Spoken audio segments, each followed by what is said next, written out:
গল্প হলো সত্যি, এখানে গল্প কম, ঘটনা বেশি শোনানো হয়। তো নমস্কার প্রিয় বন্ধুরা, গল্প হলো সত্যি আর এক নতুন এপিসোডে আপনাদের সবাইকে স্বাগত জানাই। আশা করি আপনারা সকলে ভালো আছেন। আজকের গল্পের নাম লাস্ট ট্রেন এবং গল্পটি দেবজ্যোতি হালদারের লেখা। এই ভিডিওতে দেখানো কন্টেন্টে ভয়াবহ দৃশ্য, অস্বস্তিকর মুহূর্ত এবং হঠাৎ ভীতিকর আওয়াজ থাকতে পারে, যা সংবেদনশীল দর্শকদের জন্য মানসিক চাপ সৃষ্টি করতে পারে। যারা দুর্বল হৃদয়ের অধিকারী বা সহজে ভীত হয়ে পড়েন, তাদের জন্য ভিডিওটি দেখা অনুপযুক্ত হতে পারে। দয়া করে সতর্ক থাকুন এবং যদি আপনি মনে করেন এটি আপনার জন্য বেশি ভীতিকর হতে পারে, তবে ভিডিওটি এড়িয়ে যান। আপনার মনের শান্তি আমাদের কাছে সবচেয়ে গুরুত্বপূর্ণ। তো চলুন গল্পটি শুরু করা যাক। বিমল স্টেশনে পৌঁছে যখন হাত ঘড়িটার দিকে তাকালো, তখন ঘড়িতে প্রায় রাত 9:15 বাজে। টিকিট কাউন্টারে বসে থাকা লোকটাকে বিমল জিজ্ঞাসা করলো, আচ্ছা, দিল্লি যাওয়ার ট্রেনটা কি চলে গেছে? লোকটা বলল, হ্যাঁ, এই মিনিট 5 আগে। বিমল একটু নিচু স্বরে জবাব দিল, চলে গেছে? তা দিল্লি যাওয়ার আর কোনো ট্রেন নেই?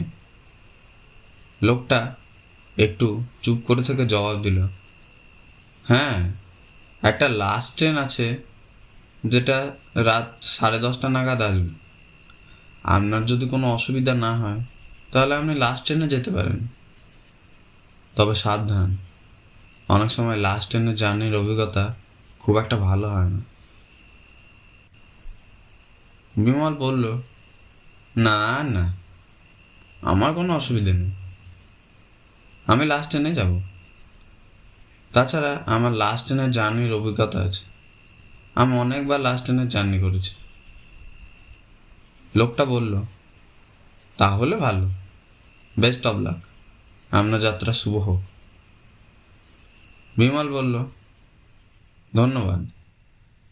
লোকটা বলল, আপনি ওয়েটিং রুমে অপেক্ষা করুন, ট্রেন এলে আপনাকে জানানো হবে। বিমল বলল, ঠিক আছে। টিকিট কাউন্টারে লাগোয়া ওয়েটিং রুম। বিমল বাইরে থেকে দেখলো ওয়েটিং রুমটা পুরো ফাঁকা। বিমল ওয়েটিং রুমের বড় কাঁচের দরজা ঠেলে ভিতরে ঢুকল। ওয়েটিং রুমে বসার জন্য 5-6টা সোফা রাখা ছিল। তার মধ্যে একটি সোফা নির্বাচন করে বিমল তাতে বসল এবং কাঁধ থেকে ব্যাগটা খুলে সোফার উপর রাখল। তারপর একটু বিশ্রাম নিয়ে ব্যাগ থেকে একটা ম্যাগাজিন বার করে বিমল পড়তে লাগলো। কিন্তু সময় যেন কিছুতেই কাটতে চায় না। বিমলের কাছে প্রতিটা সেকেন্ড একটা ঘন্টা বলে মনে হতে লাগলো। বিমলের একটা সময় পর একঘেয়েমি লাগতে শুরু করলো। ম্যাগাজিনটাকে সোফার উপর রেখে বিমল ওয়েটিং রুমের উপর পায়চারি করতে লাগলো। ঠিক এমন সময় ওয়েটিং রুমের কাঁচের দরজা ঠেলে জামা প্যান্ট পরা একজন বছর 40-এর ভদ্রলোক ওয়েটিং রুমের ভিতরে প্রবেশ করল। লোকটার হাতে একটা কালো রঙের ব্যাগ ছিল। লোকটা ঠিক বিমলের সামনে রাখা সোফাতে বসল এবং পকেটে রাখা সিগারেটের বাক্স থেকে একটি সিগারেট বার করে ধরালো। বিমল আগের মতন আবার সোফাতে গিয়ে বসল এবং চোখের সামনে আবার ম্যাগাজিনটাকে মেলে দিল। ম্যাগাজিনটা পড়তে পড়তে বিমল লোকটার দিকে একবার তাকালো। বিমল দেখল লোকটা ওর দিকে তাকিয়েই রয়েছে। বিমলের মনে হলো হয়তো লোকটা ওর সঙ্গে কথা বলতে চায়, কিন্তু ওকে চুপচাপ দেখে হয়তো লোকটা ওর সাথে কথা বলার সাহস পাচ্ছে না।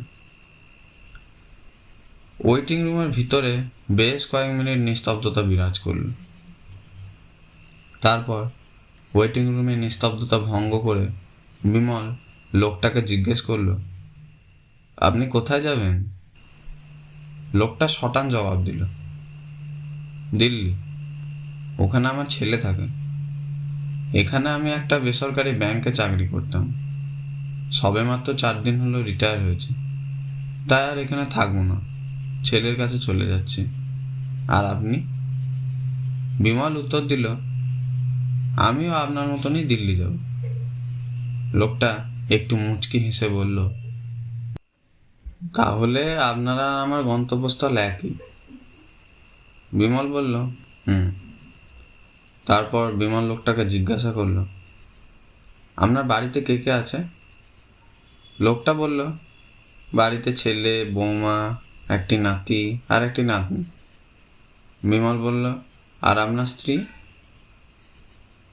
লোকটা কয়েক সেকেন্ড চুপ করে থেকে বলল,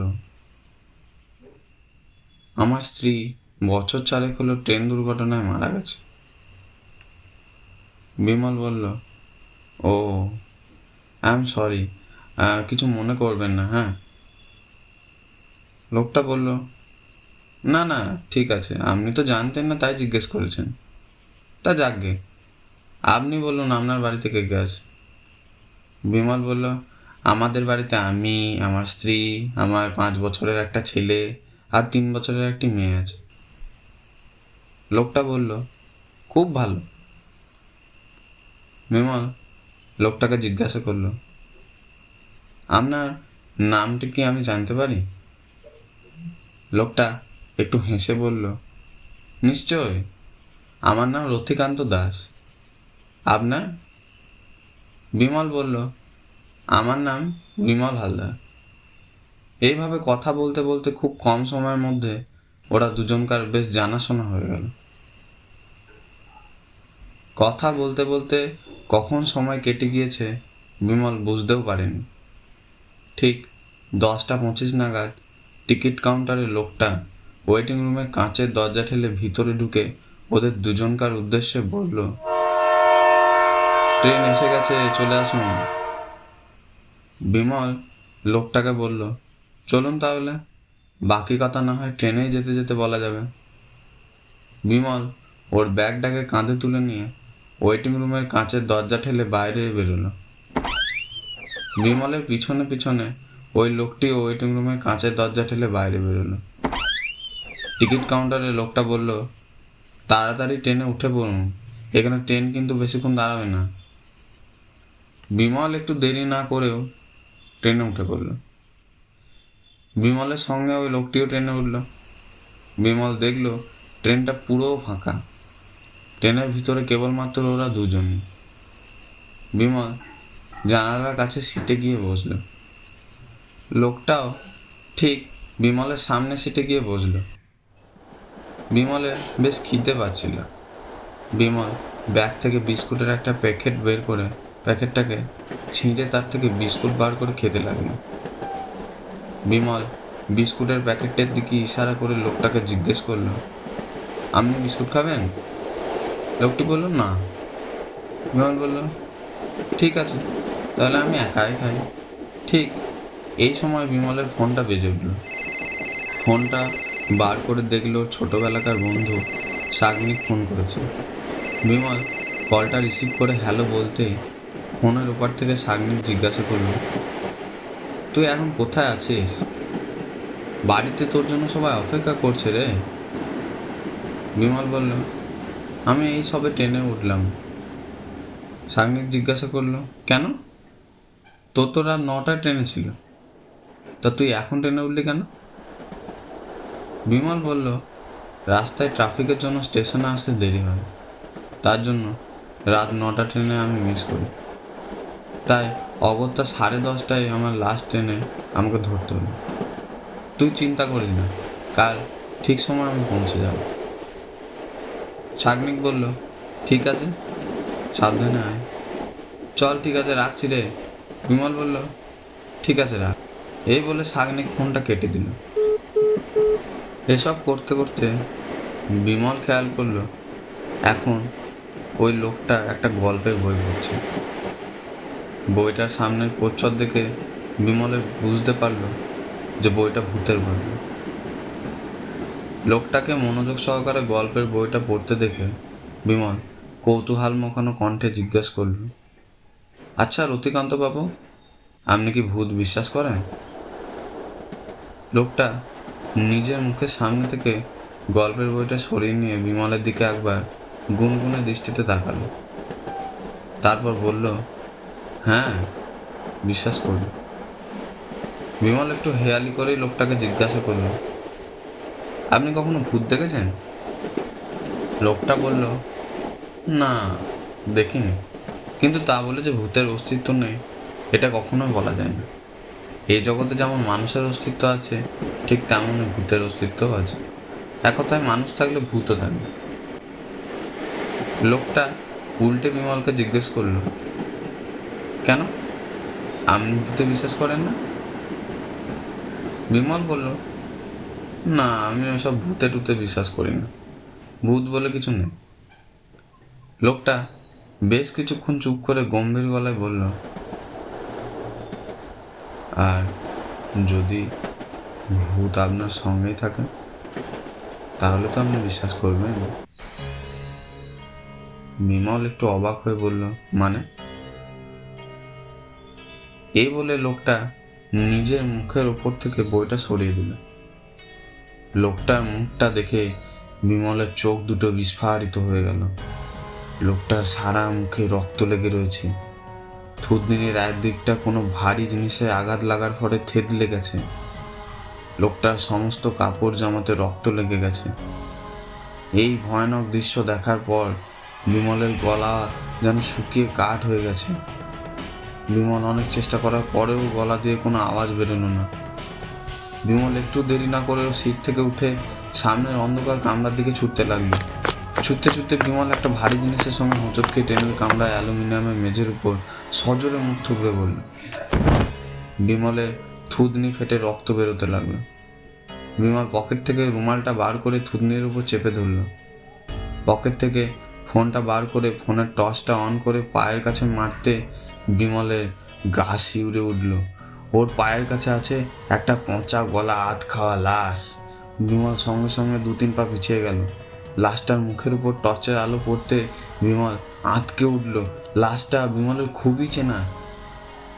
বিমল ভয়ে তোদলাতে তোদলাতে বলল, এ তো টিকিট কাউন্টারে বসে থাকা সেই লোকটা। তার মানে? বিমল লাশটার মুখের দিকে বেশ কয়েক মুহূর্ত তাকিয়ে রইল। তারপর কোনো রকমে নিজেকে সামলে নিয়ে যখন বিমল সামনের দিকে তাকালো, বিমল সামনে যা দেখলো তাতেও হুঁশ উড়ে গেল। এতক্ষণ ট্রেনের যে কামরাগুলো বিমল খালি দেখছিল, এখন সেই কামরাগুলোতে অনেক কটা কুকুরের মতো দেখতে দানব আকার হিংস্র জন্তু রয়েছে। তারা প্রত্যেকেই বিমলের দিকে একটা হিংস্র চাউনিতে তাকিয়ে রয়েছে এবং থেকে থেকে বিমলের উদ্দেশ্যে গর্জে উঠছে। বিমল দেখলো ওর থেকে কিছুটা দূরে সেই লোকটা দাঁড়িয়ে আছে। বিমল হাত জোর করে লোকটাকে বলল, প্লিজ প্লিজ আমায় ছেড়ে দিন, আমাকে মারবেন না। লোকটা একটু হেয়ালি করে জবাব দিল, অনেকদিন পর একটা শিকার ধরেছি, এত সহজে কি ছেড়ে দিই বলুন? বিমল আবার আগের মতো হাত জোর করে লোকটাকে বলল, দয়া করে আমাকে ছেড়ে দিন, আমাকে মারবেন না। লোকটা মুখে একটা পৈশাচিক হাসি ফুটে উঠল। আর ঠিক তখনই কুকুরের মতো দেখতে দানব আকার হিংস্র জন্তুগুলো বিমলের দিকে ছুটে আসতে লাগলো। বিমল কি করবে না ভেবে পাচ্ছিল না। ভয়তে বিমলের হাত পা থরথর করে কাঁপতে লাগলো। দেখতে দেখতে কুকুরের মতো দেখতে ওই দানব আকার হিংস্র জন্তুগুলো বিমলের উপর ঝাঁপিয়ে পড়লো। জন্তুগুলো তার ধারালো দাঁত দিয়ে বিমলের শরীর কামড় বসাতে লাগলো এবং বিমলের শরীর থেকে মাংস ছিঁড়ে ছিঁড়ে খেতে লাগলো। বিমল ওই নিজেকে হিংস্র জন্তুদের আক্রোশ থেকে বাঁচানোর অনেক চেষ্টা করলো, কিন্তু বিমলের সকল চেষ্টায় ব্যর্থ হলো। এখন এতগুলো হিংস্র জন্তুর কাছে বিমল নিজেকে অসহায় বলে মনে করতে লাগলো। বিমল যন্ত্রণায় চিৎকার করে উঠল, কিন্তু এখানে বিমলের চিৎকার শোনার কেউ নেই। ট্রেনের হুইসেলের শব্দে বিমলের চিৎকার যেন মিলিয়ে গেল।